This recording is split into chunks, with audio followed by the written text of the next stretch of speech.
Hello, welcome to Real Frank Rants. In this episode, I'm going to take a look at Nick Saban's press conference during bowl week that he had discussing about players skipping bowl games. The audacity of this man. I don't know why he isn't called out more by the media. We're going to get into all that next. Real Frank.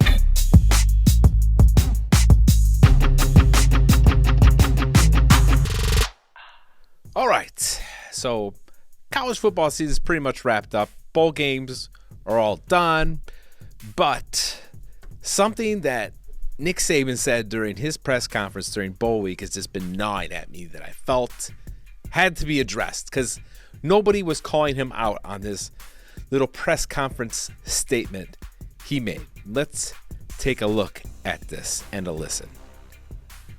I think these guys sent a message to everybody that you create value for yourself by playing football. You don't create value for yourself by opting out and saying, I'm going to get ready for the draft. So, to translate, Nick Saban believes you create value for yourself as a football player playing in a bowl game rather than opting out of a bowl game.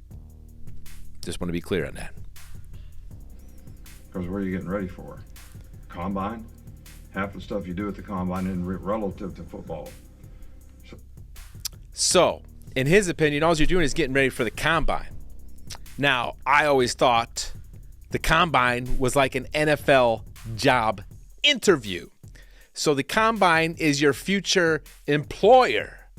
So wouldn't you want to take the extra time to prepare for that big job interview, your dream job interview from your future employer? But not to Nick Saban. No. All you gotta do is play in the bowl game, Play in the bowl game. Don't worry about that. Get me another ring, right? Because I want another ring. Get me another ring. And that's all that matters.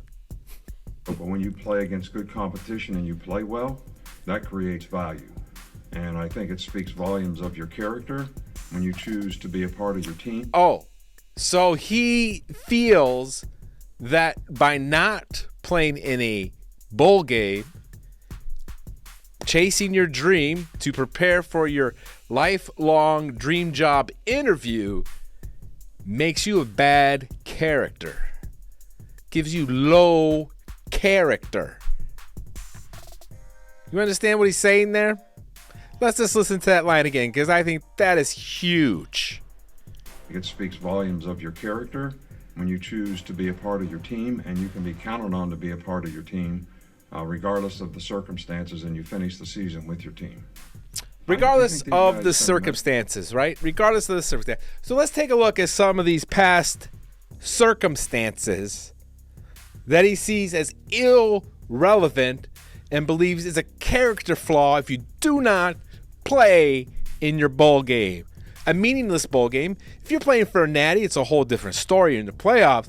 But if it's just a regular bowl game, you get a bowl ring, some free gifts. Who gives a shit? All right? But let's take a look at some of the things that happened to kids that played in their bowl game. Oh, remember him? Jalen Smith? Jalen Smith? Notre Dame? Kind of blew his knee out playing in a bowl game. I might add a meaningless bowl game. But according to Saban, had he not played in the bowl game, he would have had character issues. Now, this poor guy, if you recall, was a superstar, had everything going. They were talking like number 1 pick possibly that year, and he ended up destroying his knee in that game. I believe it was in the first half. Let's take a look at this article here.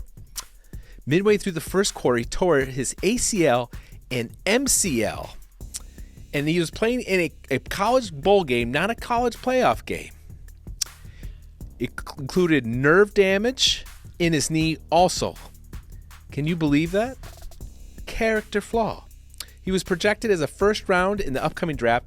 With team concerns he might never return to form, he slipped into the second round. The Cowboys took a chance on him, and that's why he only went to the second round. but he lost millions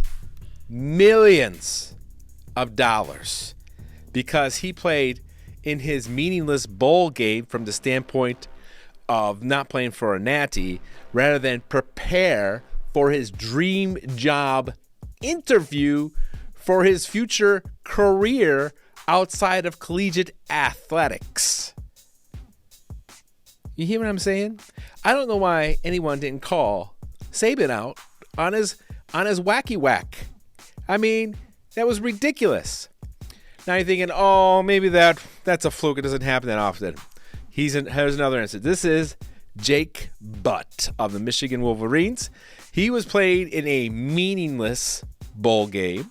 Meaningless, meaning they were playing for a playoff or a national championship. And he blew his ACL out.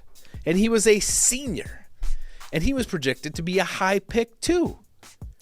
Let's see how this character person ended up. 1 year after Smith's injury, Jake Butt also became something of a bowl season casualty. The senior tight end, he tore his ACL, his second ACL tear in the same leg during the Orange Bowl in 2017, a non-playoff game. He had projected as a day 2 pick, fell to the 5th round because of his injury and missed his entire rookie season while he rehabbed. So, he lost, once again, millions of dollars from his future employer, lost an entire year to rehab because he played in his bowl game. But that's a character guy, according to Saban. Now, I'm not saying you should or you shouldn't play in your bowl game, but I don't think it's correct for the coach to demoralize or demonize players who opt out to prepare for their lifelong dream and career.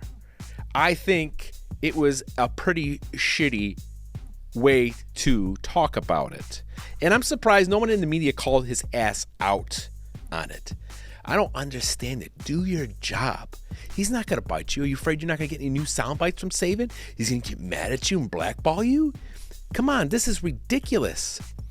But I didn't want to replay this one more time about what he said, okay?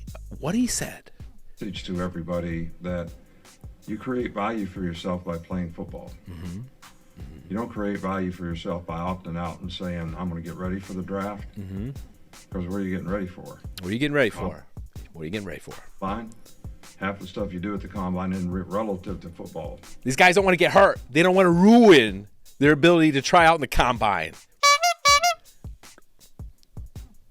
So, but when you play against good competition and you play well, that creates value.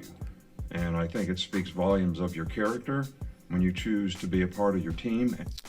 Speaks volumes of your character to be a part of your team. Now let's go all the way back here, ladies and gentlemen. I'd like you to read this article. It's kind of small, but Saban led the 1999 Spartans to a 9-2 season that included a win over a bunch of schools. Following the regular season game against Penn State, Saban abruptly resigned to accept the head coaching position with LSU. With LSU, right?